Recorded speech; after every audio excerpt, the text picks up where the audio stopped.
మోకాల నొప్పులకు ఎటువంటి సర్జరీ లేకుండా ఎపియాన్ పెయిన్ క్లినిక్ అందిస్తున్న అత్యాధునిక చికిత్స. మేమందరూ డాక్టర్ ఖాదర్ గారు చెప్పినవి అనుభవించి ఇక్కడికి వచ్చిన చాలా మంది వాలంటీర్స్ అందరూ ఆ రిజల్ట్స్ మాకందరికి మా జీవన విధానంలో మార్పులుగా చేసుకొని ఇప్పుడు మీరందరూ చాలా మంది పేషెంట్లు ఉంటారు అనుకుంటా ఉన్నాం. ఎందుకంటే ఎక్కడ పోయినా పేషెంట్లు కనిపిస్తూ ఉంటారు. అరే ఇన్ని రోజుల నుంచి ఉండే ఈ జబ్బుకు ఇంత సింపుల్గా సొల్యూషన్ దొరుకుతుందా అని అంత సింప్లిఫై చేసి చెప్పిన మహానుభావుడు ఆయన. ఒక పెద్ద ఇన్స్టిట్యూషన్లో పిహెచ్డి చేసి అమెరికాలో 11 ఏళ్ల జీవితాన్ని గడిపి ప్రజలందరూ అనారోగ్యంతో ఆహారము జబ్బులు కూడా కార్పొరేటైజీకరించబడి ఏ ఊర్లో చూసినా జబ్బులతో జనాలందరూ బాధపడుతూ ఉంటారు. కాబట్టి దీనికి ఎట్లా సింపుల్గా చేయాలని ఆయన ఏ టెక్నిక్ ఎవరి దగ్గర లేకుండా మీ చేతులకి ఆయుధాలు ఇచ్చి మీరే జబ్బులు ఎట్లా పోగొట్టుకోవచ్చు అనే ఒక జీవన విధానాన్ని జనాలకు అందరికీ అందించినారు.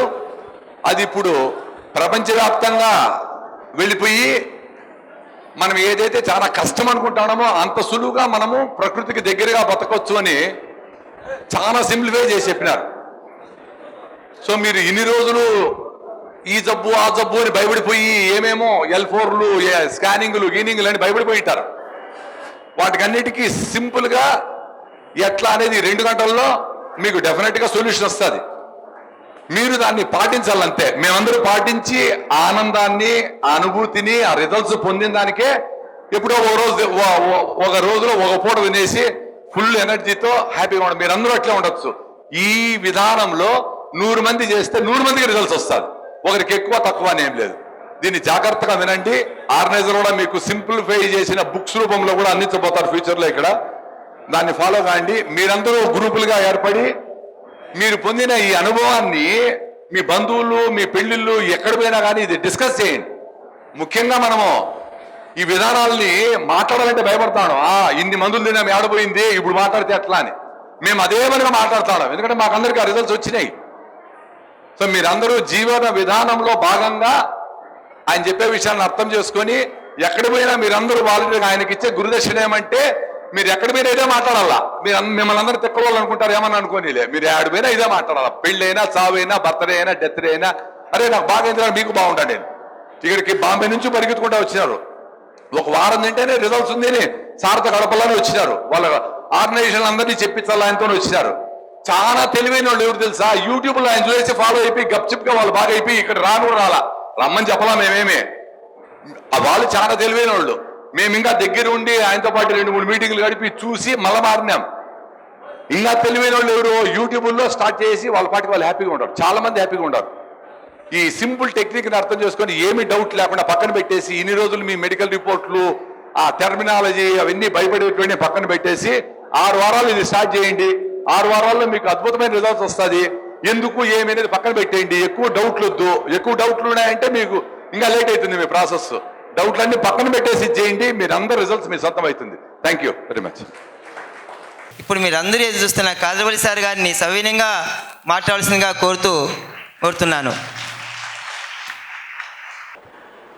ఇప్పుడు ప్రపంచం అంతా అలాగే జరుగుతోంది.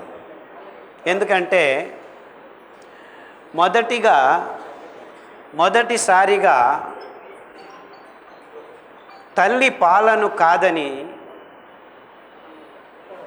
వేరే పాలను పిల్లల నోట్లోకి వేసేదానికి పెద్ద ఎత్తున ఈ బయోటెక్నాలజీ అనే ఒక భయంకరమైన విజ్ఞానం అని పేరులో ఆవులకి ఆక్సిటోసిన్, ఎస్ట్రోజిన్ ఇలాంటి హార్మోనుల్ని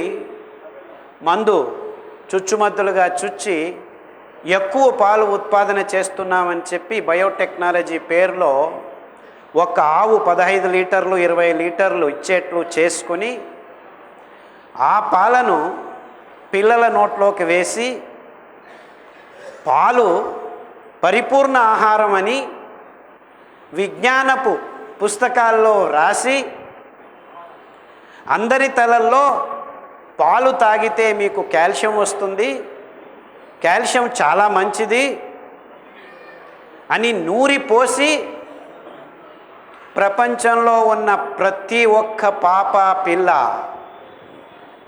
వీళ్ళు తయారు చేసిన పాలని పరిపూర్ణ ఆహారమని నమ్మించి, దానికి తోడి ప్రతి ఒక్క డాక్టరు పాపకు పాలు తాపించండి మంచిదవుతుంది, మీ పాలు లేకున్నా పర్వాలేదు, తల్లిపాలేమి అవసరం లేదు, 2 వారాలకే పాలు పట్టండి, మేము రెడీ చేసి ఇస్తున్నాము అని అమెరికాలో మొదలుపెట్టిన ఈ ప్రస్థానంలో ఇప్పుడు ప్రపంచమంతా నాశనమై తమ దేహంలో ఉన్న హార్మోను అసమతులనతో కొన్ని వేల రకాలైన రోగాల్ని సృష్టించుకున్నాం. దాని పర్యావసానమే పరాకాష్ఠయే ఇప్పుడు మన చిన్న చిన్న పల్లెల్లో ఆడపిల్లల మూతుల మీద మీసాలు వస్తున్నాయి. చిన్న చిన్న ఆడపిల్లల మూతుల మీద మీసాలు వస్తున్నాయి. ఎందుకంటే అందరూ ఈ డాక్టర్లు చెప్పారని చెప్పి పాలను పలు రూపాల్లో ఆహారమని, పరిపూర్ణ ఆహారమని సేవనం చేస్తున్నారు. అంతా విజ్ఞానపు పేరులో. పాలంటే ఏమిటి? తల్లి పాలు పాపకు పరిపూర్ణ ఆహారం. అంటే మీ స్తనంలో బయలుదేరిన ఉత్పాదన అయిన ఉబికి వస్తున్న పాలు మీ పాపకు, మీ పిల్లాడికి ఆహారమే. కానీ ఆవు స్తనంలో వస్తున్న పాలు మీ పిల్లాడికి ఎలా ఆహారం అవుతుంది అని ఒక్కరూ ప్రశ్న అడిగేదానికి ముందుకు రాకపోయి గడిచిన 50 సంవత్సరాల్లో లేనిపోని అనారోగ్యాలన్నీ మానవ కులం మీద విరుచుకుపడ్డాయి. ఇదంతా విజ్ఞానం పేరు మీద నడుస్తోంది. ఏ ఒక్క డాక్టరు గడిచిన 50 సంవత్సరాల్లో ఈ మాట మాట్లాడేదానికి ముందుకు రావట్లేదు. అది మానవ కులానికి జరిగిన దురదృష్టం.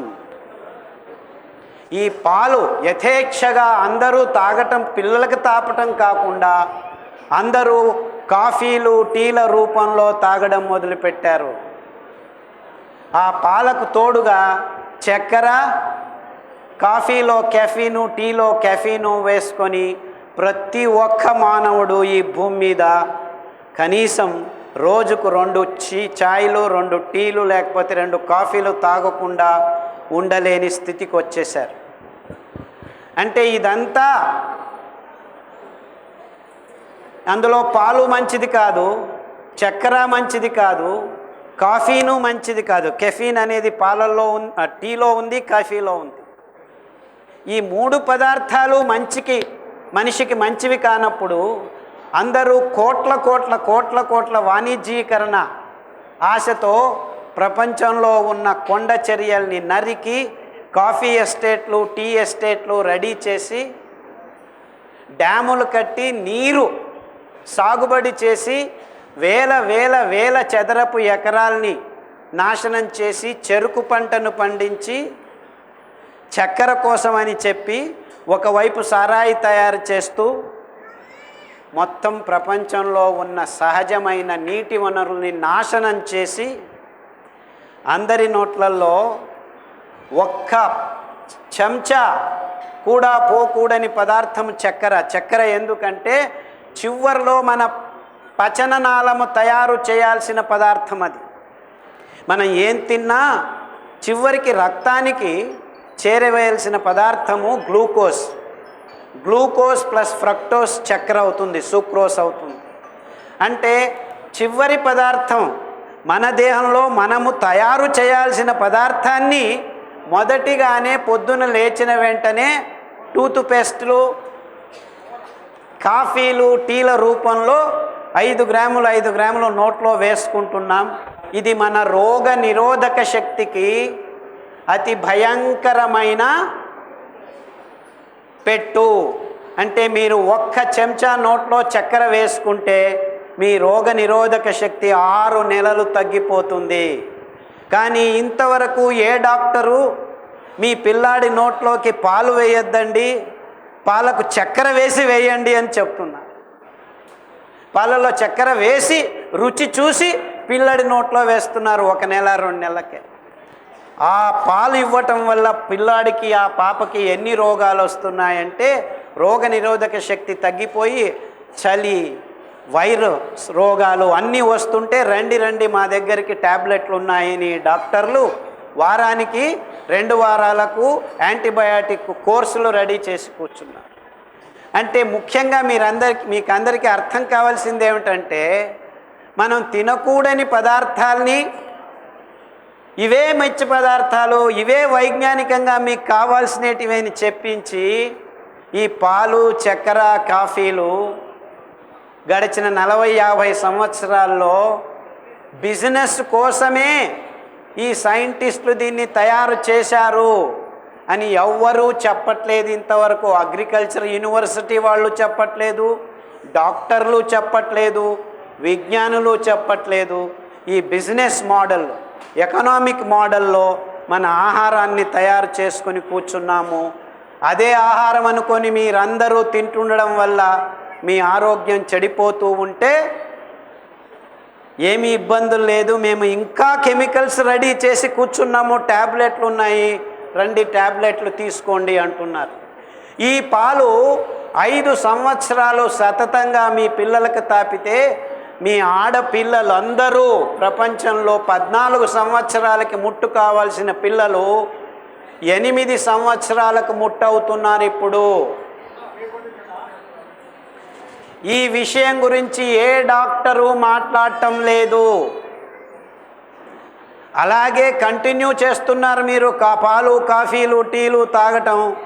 మీలో ఉన్న హార్మోన్ ఇంబ్యాలెన్స్ ఎంతవరకు వచ్చిందంటే ప్రతి నెల ఋతుచక్రము సరిగ్గా జరక్క ఆడవాళ్ళ గర్భకోశాల్లో గడ్డలు, మూతి మీద మీసాలు, స్తనంలో ఫైబ్రాయిడ్స్, ఇలా లేనిపోని రోగాలన్నిటికీ కారణం మీరు తాగుతున్న కాఫీలు, టీలు, మీ పిల్లల నోట్లో వేస్తున్న పాలు తప్ప ఇంకేమీ లేదు.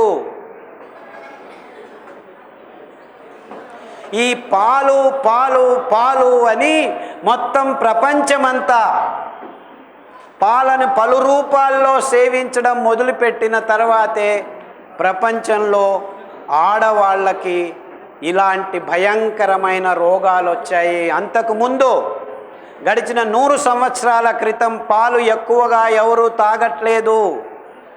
అప్పుడు ప్రజలు మన దేశంలో తాగుతున్న పాలంతా కొబ్బరి పాలు,